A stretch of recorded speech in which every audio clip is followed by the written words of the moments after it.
الحمد لله الذي أمرنا بداعته ونهانا عن معصيته ودلنا على تعظيم شعائره بفضله ومنه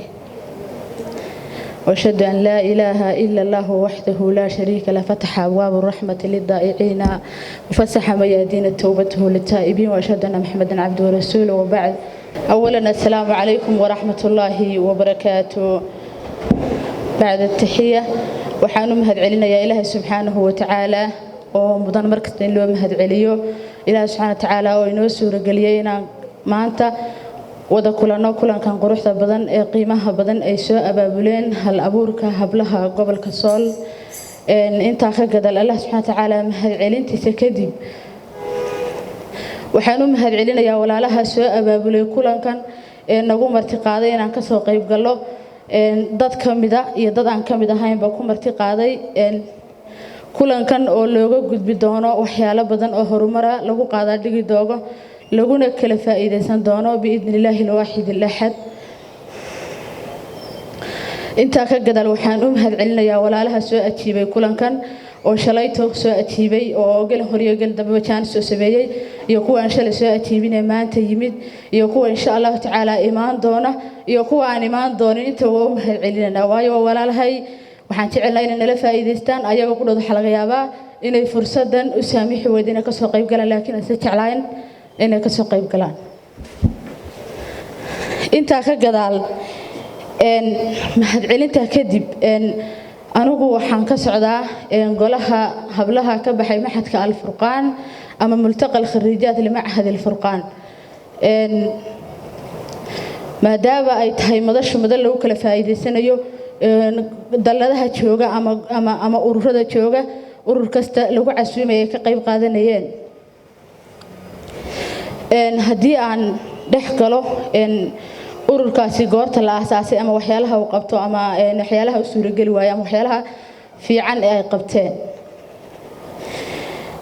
horta waxa la aasaasay 2012 ururkaas bishii 6aad waxa soo maray ilaa 8 gudoomiye meelahaas ururkaasi wuxuu ahaa urur intii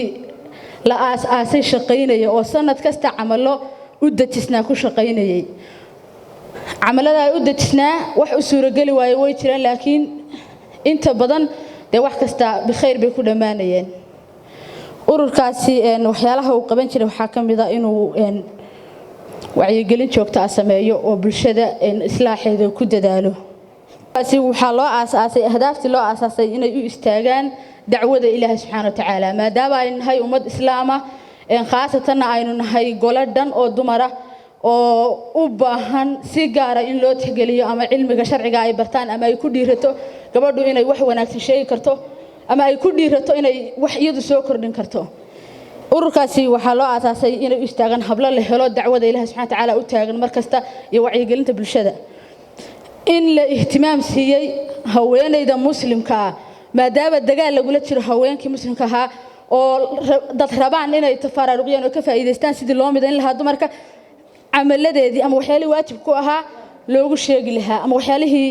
دتك كو أها دتك كو سوى دني عن يضو بنان شرعيهان لقيت شو تيو دي لقى لها لقى وعي إن بالشدة مسلمين تنبيدين تيدا أو فرقين كلقت هورو يو إن الخلاف إن دتك مركز هذا بالشام بدايسان إلا لا دقالمو جهلجة أو أي لهلا تيل